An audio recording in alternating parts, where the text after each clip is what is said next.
พ่อนั่นลืมของน้ำเลยพี่น้องเอ้ย ห้องน้ำยังบ่ทันแล้ว อันนี้เนี่ยห้องน้ แม่น ำมีแต่ท่อมันซื่อ แม่น ๆบ่มีห้อง บ่มี เพ ราะว่าบ่มีเงินสิเฮ็ด เสาอหย่างใดมายังเสาห้องน้ำของในบ่เสาห้องน้ำบ่มีบ่ บ่มี เสาบล็อกอหย่างก็บ่มี บ่มี ไล่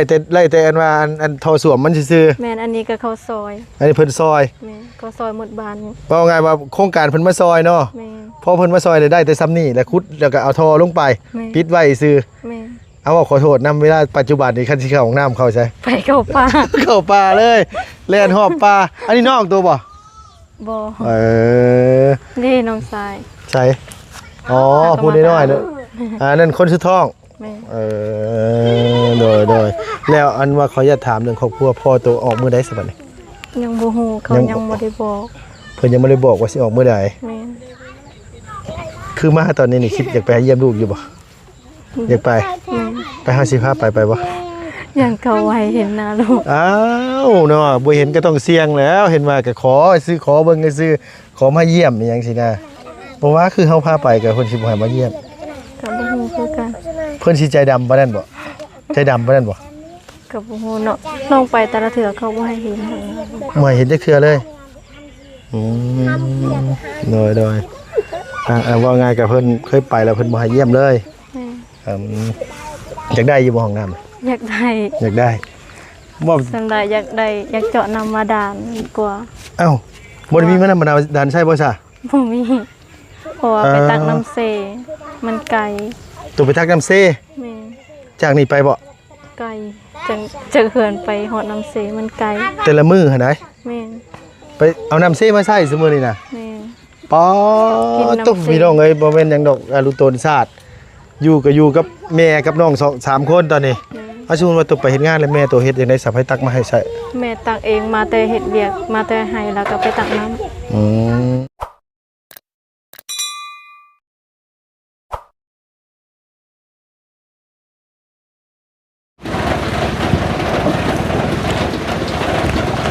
กับสบายดีและสวัสดีเด้อพ่อแม่พี่น้องวัดสุขุสุคนนะพี่น้องระวังในและก็ต่างประเทศพี่น้องเอ้ยที่เขามารับมาส้มช่องลุงเฮิมชาแนลคือเขาคือเดิมเปิดคลิปมาพบพ่อกันมื้อนี้ก็อยู่บ้านแก่งทองเมืองเนาะพอดีว่าเขามาเล่นน้ำอีหล่าหัวพี่น้องเอ้ยเพิ่นมาแต่หากินบ่ได้ไปหากินโดยสบายดีเด้อนังเด้อโดยสวัสดีพี่น้องเอ้ยเอาใช่บ่เสียงว่าตัวบ่อยู่ซั่นน่ะฮะอยู่แต่ว่าบ่เสียงบ่เห็นเจ้าบ่ได้ว่าจังได๋ เรายันเราบ่ฮู้ คือแม่นางเพิ่งมีกันได้มั้ยมานั่งเพิ่งมีมั้ยเดี๋ยวลุงปรับอันกล้องก่อนพี่น้องเอ้ยฝนตกพอดีก็เลยแวะเข้ามาเล่นน้ำน้องเพิ่นบ่มีส้มมะขามกินบ่นางอยู่บ้านตัวนี้ มี บ่มีบ่ มี มีอยู่บ่เฮ้ยโทษถามว่าเสียงไว้ให้บ่เสียงคำว่าก่อนบ่เสียงว่าตัวบ่อยู่บ่ซั่นว่าโดยฝนตกพอดี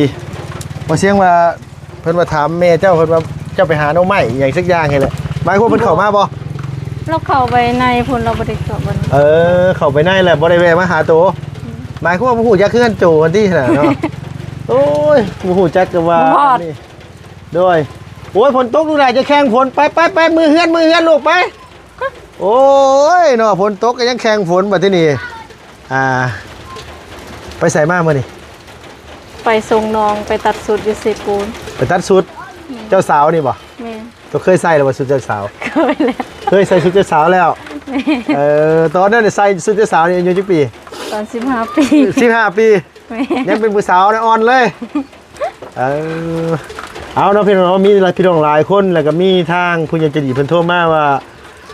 คันน้องเพิ่นจะไปเฮ็ดงานอยู่ไทยแล้วเพิ่นบอกว่าเพิ่นอยากส่งเงินมาแล้วให้น้องเฮ็ดพาสปอร์ตแล้วไปทำงานไสนี่แต่ว่าเพิ่นเป็นผู้เฒ่าแล้วพี่น้องเป็นแม่ยิ่งบ่เป็นผู้ชายเนาะคุณยายเพิ่นเป็นแม่ยิ่งเพิ่นบอกว่ากินอยู่กับเพิ่นให้เดือนนึง 12,000 บาทถ้าเป็นเงินลาวนี่ก็สิประมาณตอนนี้เนาะประมาณ8 ล้านกี่ต่อเดือนกินอยู่น้ำเพิ่นก็ถือว่าหลายๆเติบได้นั่นแหละเนาะ โดย งานบ้านตัวเฮ็ดเป็นบ่ เป็น เป็นเฮ็ดได้เนาะ โดย ดูแลคนแก่ ซักเสื้อผ้าหน้าแพร่กวาดบ้านถูบ้านนี่สินะ โดย ได้เนาะ ได้ แต่ว่ามันมีปัญหาอย่างเดียวตอนนี้น่ะคือ บัญชีไทยอยู่ลาวเฮานี่เพิ่นระงับพี่น้องเอ้ยเพิ่นระงับคือว่าหมายความว่าเพิ่นอ่าโอนมาบ่ได้แบบสมมุติว่าอันนี้นะกับอีกอย่างเฮาก็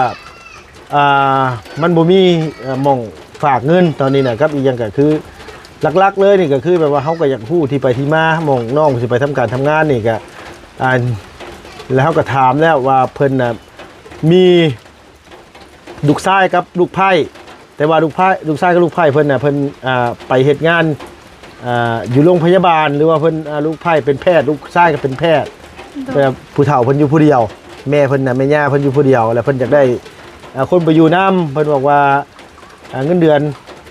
12,000 บาทเนี่ยกินอยู่น้ำเพิ่นพี่น้องเอ้ยว่าง่ายก็ทุกอย่างในการดูแลของเพิ่นคันว่าเฮาเฮ็ดงานดีขึ้นอิหยังขึ้นเพิ่นก็เพิ่มขึ้นให้ว่าไงว่าคันไปอยู่กับคนเฒ่าก็บ่ย้ายกันแล้วก็บ่ได้เฒ่าปานใดดอกเพิ่นมาคุยกับลุงก็ถือว่าโอเคอยู่แบบว่าเราก็ยังแบบแล้วก็เปิดกล้องเปิดหยังนะพี่น้องเพิ่นก็เป็น FC ก็เป็นผู้ใหญ่นี่แหละก็อยากได้ว่าซั่นว่าคันว่าน้องเฮ็ดงานเป็นแต่งกินเป็นบ่ บ่เป็น แต่งกินบ่เป็น โดย เอ้าตัวเฮ็ดได้ใช่บ่แต่งกินตัวเฮ็ดได้ใช่เอากับข้าวไทยพัดอีหยังสิล่ะเฮ็ดบ่เป็นบ่ บ่เป็นบ่เคยเฮ็ดกิน พี่น้องเลยเนาะมื้อหน้าสิซื้อแนวกินมาเฮียนเฮ็ดให้ตัวเฮ็ดกับข้าวไทยมันก็บ่ยากดอกแต่ว่าคือว่าแล้วเนาะพี่น้องผู้คนเฮ็ดบ่เป็นนี่ก็แม้แต่จับมีดจับผ้าจับเครื่องอุปกรณ์เฮ็ดกับข้าวนี่ก็ยังบ่เป็นแล้วนะว่าง่ายซะเนาะสมมุติว่าบางคนนี่เฮ็ดครัวข้าวครัวบ่เป็นนี่ก็จับกระทะก็ยังบ่เป็นซะว่าง่ายซะจับตะหลิวแบบใดเฮ็ดอะไรแบบใดแบบสิเนาะยากอยู่เด้เนาะโตก็บ่เคยเฮ็ดบ่เอาไปอยู่เวียงตัวบ่ได้เฮ็ดบ่ซั่นล่ะ บ่เขาเฮ็ดกินเองมีแต่อนามัยเฮือนเขาซื่อ เขาอนามัยเฮือนเพิ่นซื่อ ๆนี่ ๆแล้วไงเฮาเพิ่นบ่ได้ให้เฮาแต่งกิน เสื้อผ้าเขา อ๋อซักเสื้อผ้าให้กับเจ้า นี่ สมมุติว่าผู้คุณยายเพิ่นเบิ่งแล้วเพิ่นอยากฝากเงินมาให้ตัวแล้วเฮ็ดพาสปอร์ตตัวไปอยู่บ่ อยากไป อยากไป โดย แต่ว่า เฮ็ดกินบ่เป็น เฮ็ดกินบ่เป็นเพิ่นสอนดอกอะไรอันนั้นบ่ยากดอกตอนนั้นบ่ยากบ่ใช่ปัญหา โดย หุงข้าวเป็นบ่ เป็น หุงข้าวพอได้เนาะ โดย บางเทื่อก็แซะแหน่แข็งแหน่เป็นพี่น้องเอ้ยแต่ว่าแซะแหน่แข็งแหน่มันบ่เสมอภาพนะว่าง่ายซะที่จริงมันก็มีเทคนิคบ่ได้ยากหุงข้าวตัวหุงประมาณ3เทื่อตัวสิฮู้เลยว่าตัวใดพอดีตัวใดบ่พอดีเทื่อแรกเนาะ โดย ให้ใส่น้ำหลายก่อนคันมันเละไปก็ถือว่าข้าวมันนิ่มไปเฮาก็เทื่อหลังมาก็ใส่พอดีคันว่ามันยังเละไปเทื่อสุดท้ายมาเฮาก็ใส่หน่อยลงคันเทื่อหน่อยลงได้กินก็โอเคถือว่าได้ละพี่น้องเอ้ยไปเด้โทรมาเว้นคุณยายโทรมาสมบ่จักนี่นะโอ้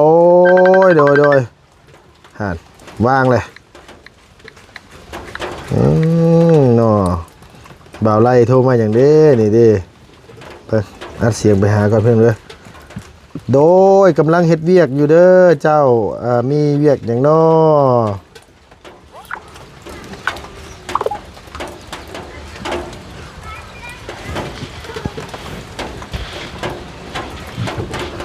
โดย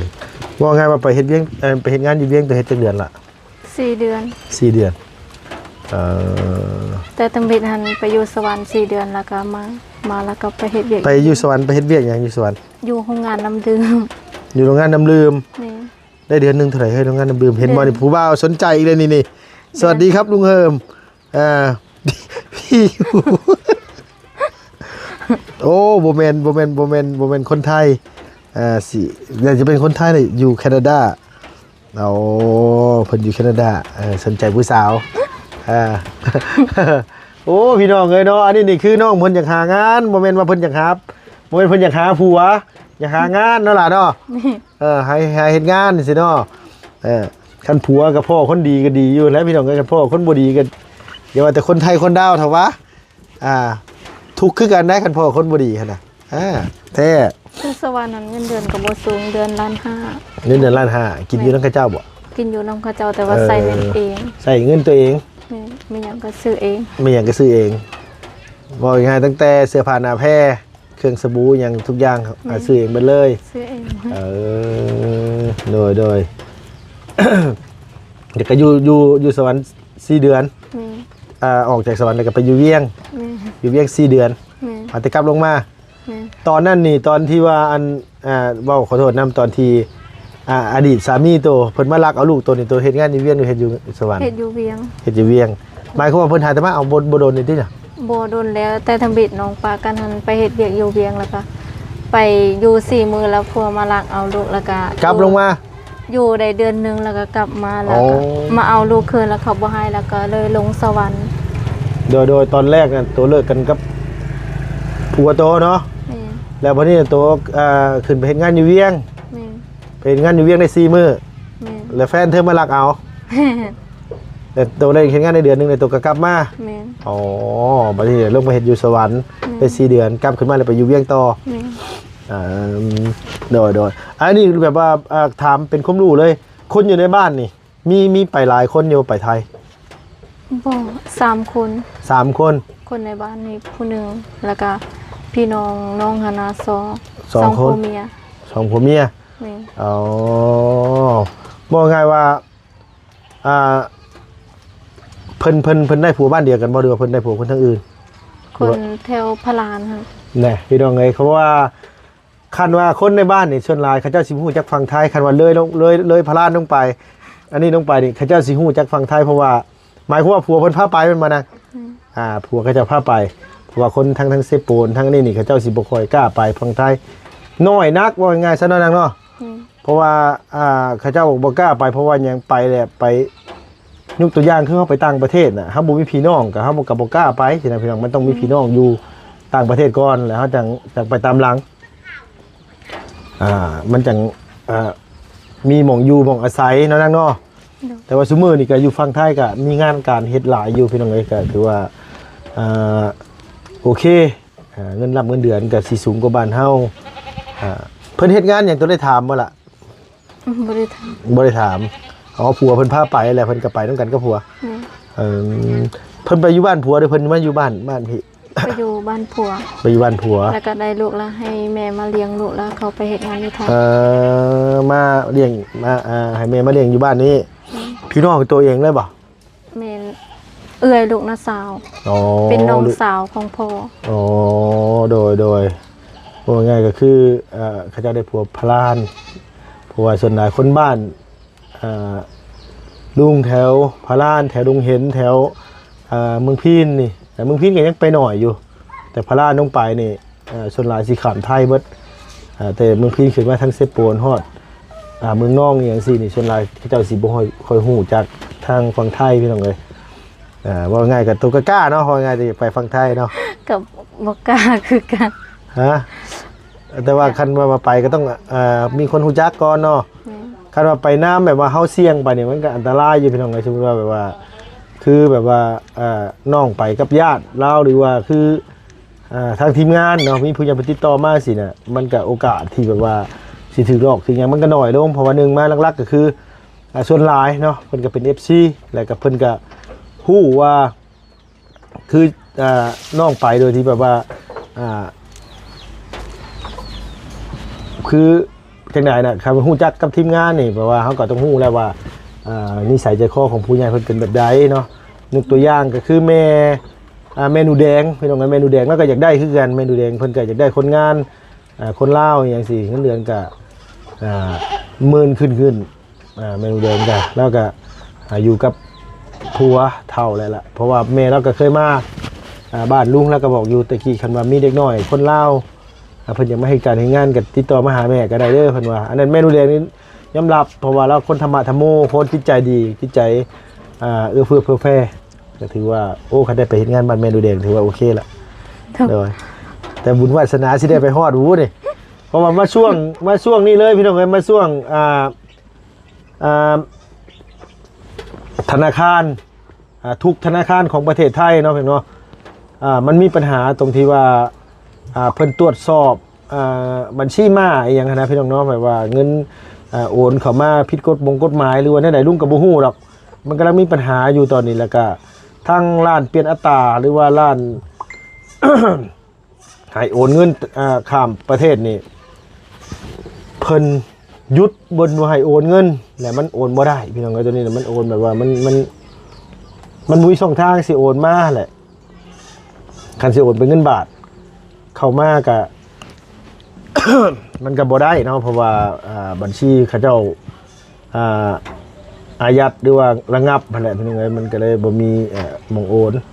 คันสิเอาเงินบาทไปแลกเงินดอลลาร์แล้วแลกเป็นอันว่าตัวเลขมาอีกโอ้ยยุ่งยากอีกบางเทื่อมันก็หลายอย่างหลายแนวในตอนนี้ก็ละอดทนเอาหั่นแหละใจจริงอยากไปเร็วๆนี่บอกดูวันได้ใด พอซาก็ได้ ซ่าก็ได้เนาะเดี๋ยวลุงขออยากถามอันว่านี่หน่อยไหมว่าว่าแต่2เทื่อนี่แหละห้องน้ำตัวที่ใส่ หัวหน้า ฮะ ห้องน้ำยังบ่ทันแล้ว ใส่ผ้าไปเบิ่งเลยนะเฮ้ยห้องน้ำน่ะคือมันบ่มีเฮ็ดต่อหรือว่าได้ใด บ่มีเงินเฮ็ด ว่าอีหล่ะไม่ดอลลาร์ ใช้พวกใดไปทางใดห้องน้ำพุ่นน่ะ ห้องน้ำยังบ่ทันแล้ว โอ้ยเป็นยังไงไอ้มานี่เจ้าขายยังนั่นน่ะไปอีหล่ะพาไปเบิ่งแน่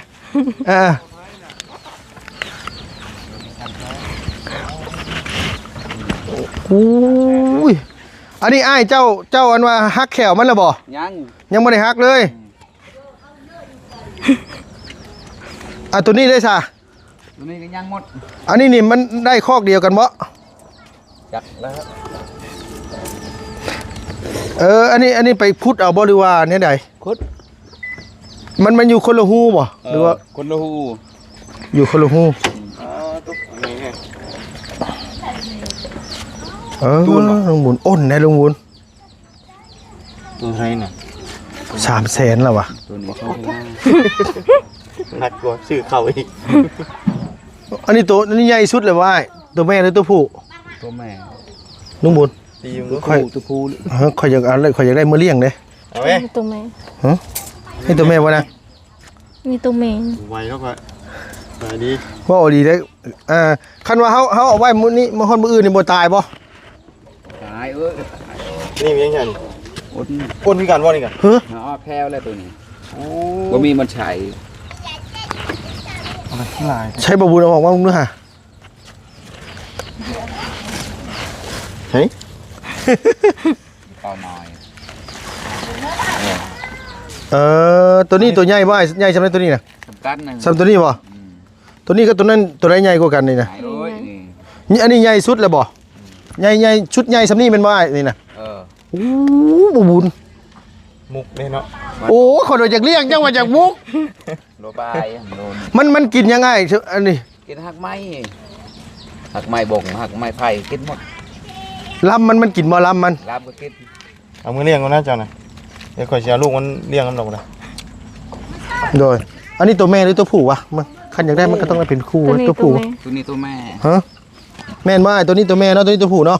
นี่ตัวผู้นี่ตัวแม่ ช่องโตนี่ไอ้สิขายเท่าไหร่ ตัวนี้ช่องชนะนี่ชามแช่ บ่นะเฮาบ่ได้เอามือกินนะเฮาอยากเอามือเลี้ยงนี่นะบ่อยากลดในบ่ทำบุญทำทานซอยกันนี่นะ ตัวนี้ยังน้อยจัง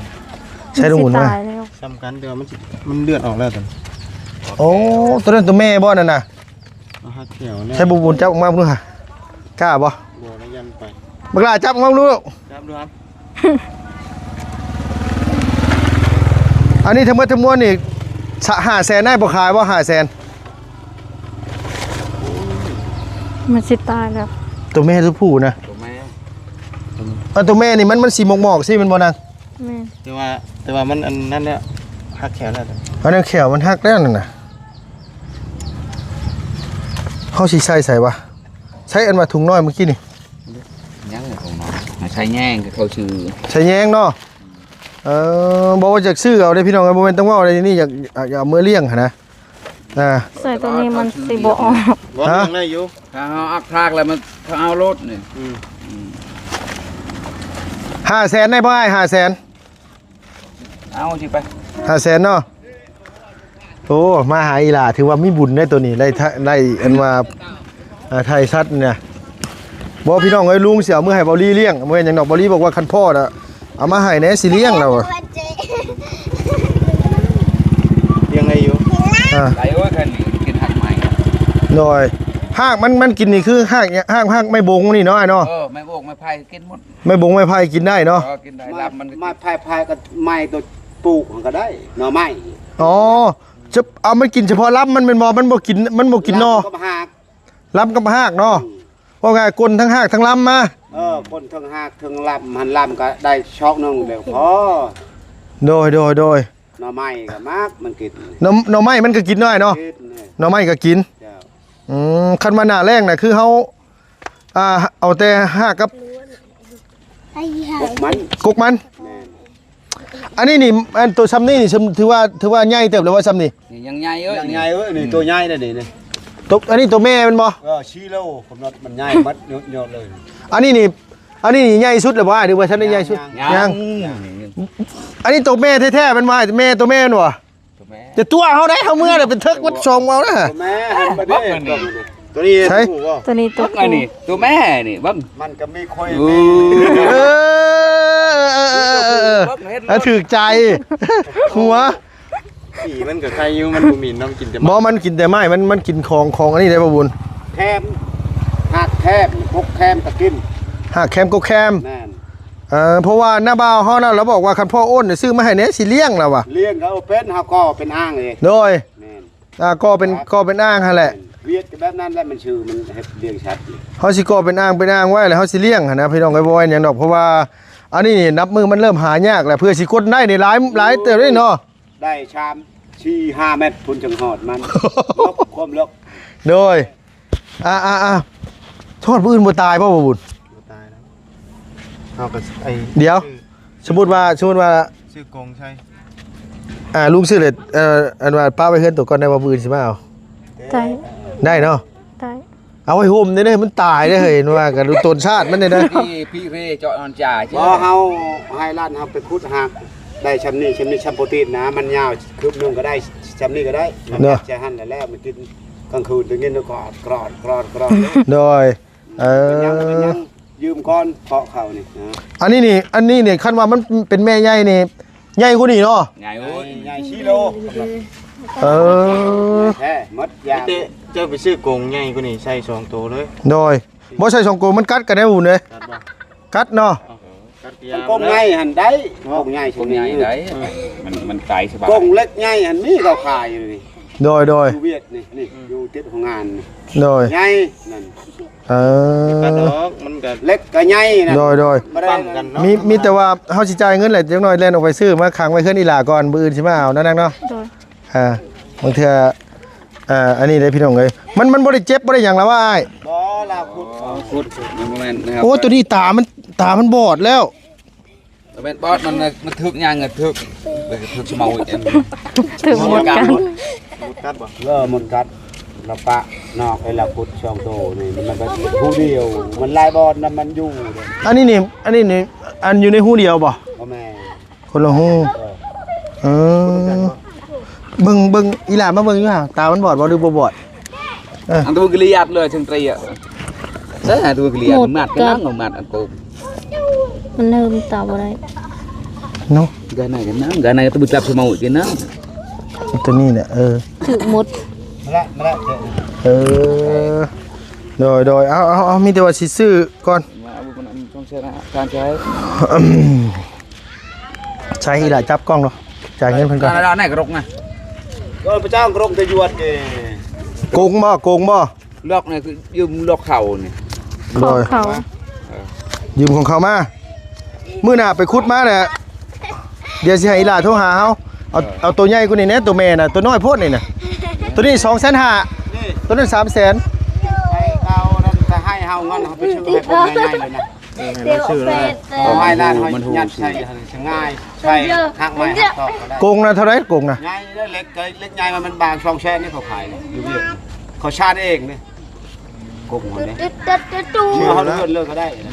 ใหญ่ แล้วนะ เอาไปได้ เจ้าสิบอกไปใช้น่ะเจ้าสิไปใช้ ออกไปทางนั้น กลับคืน เท่าไหร่นะ ไปชื่อให้ช่องแช่นกง เอา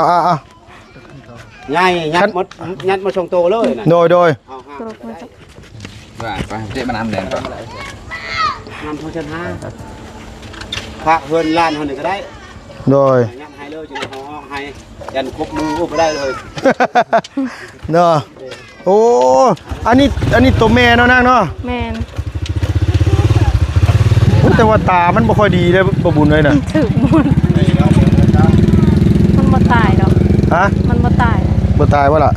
ตายเนาะบ่ตาย มาพี่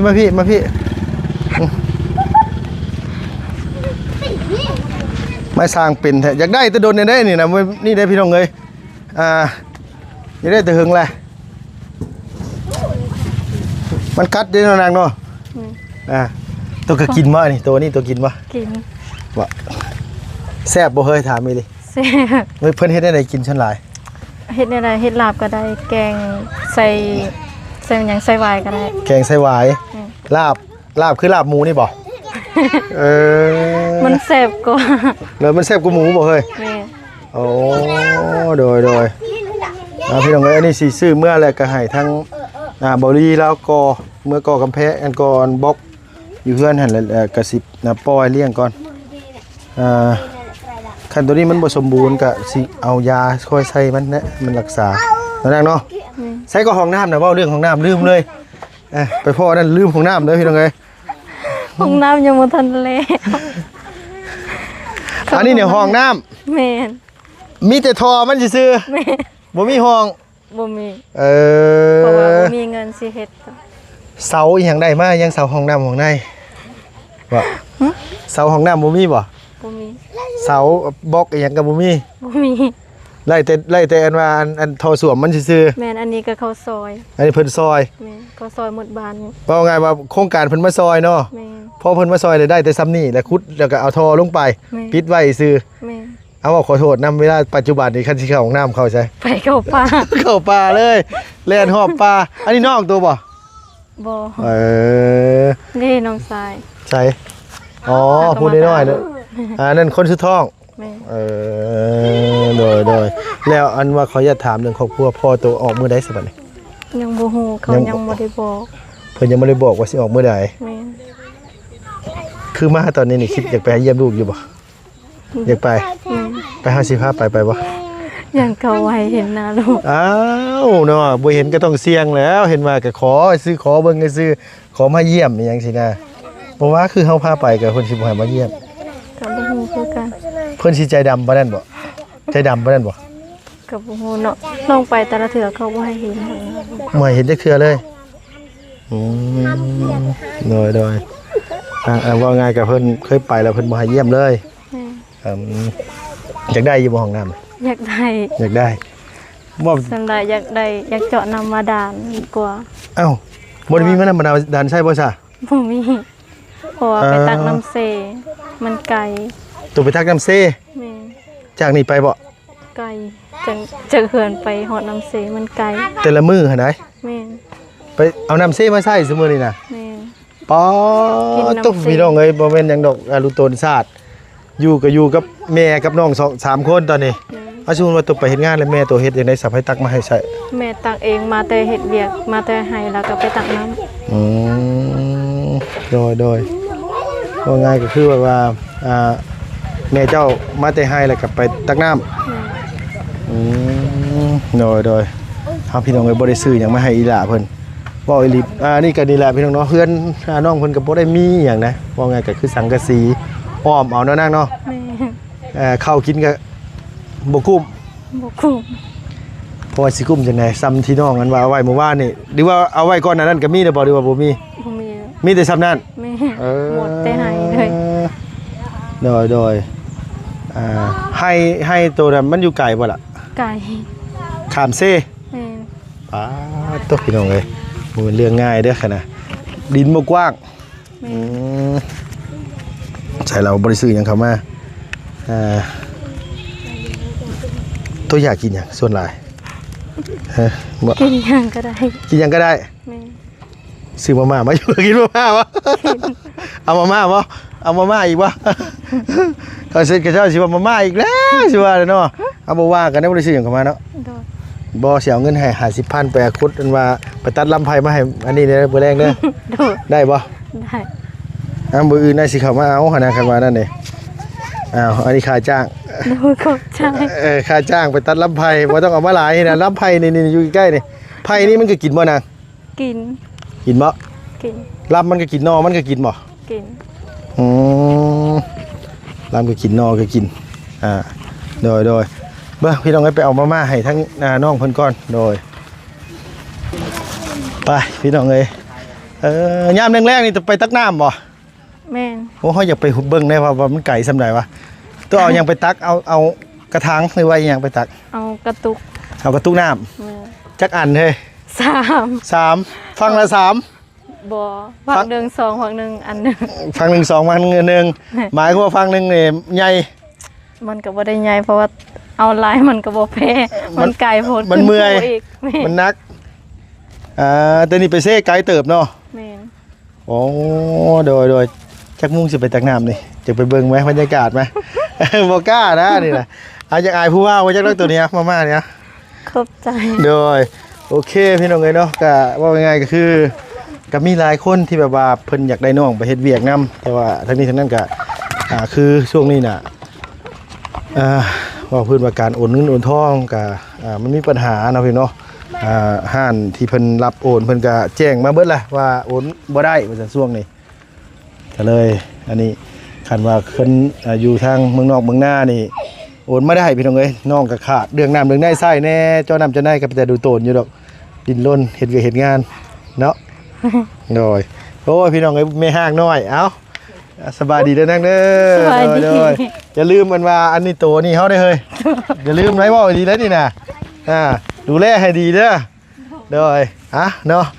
พอดีว่าเพิ่นมาสิขายไปขายอ้นพี่น้องเอ้ยกระลุงก็บ่อยากให้เพิ่นเอาไปกินไปอย่างนั้นแหละเพราะว่านักที่นั้นก็คือพอดีว่าบอลลี่เพิ่นอยากได้แต่พ่อเลยมาซื้อมาให้แน่ลุงเฮิมไว้เพิ่นว่าอยากเลี้ยงมาเพิ่นว่าเนาะพี่น้องเนาะเพื่อเมื่อนี่ก็เฮ็ดอันว่าข้อเฮ็ดอันนี้อีก เอาขอบคุญขอบคุณในหลายพี่น้องอยู่ดีมีแห้งอย่าเจ็บอย่าจนน้ำรวยๆสุขภาพพลานามัยแข็งแรงว่าผิดพลาดประการใดก็ขอโทษขออภัยเด้อเพิ่นเด้อสำหรับคลิปนี้ไปแล้วพี่น้องบ๊ายบายสบายดี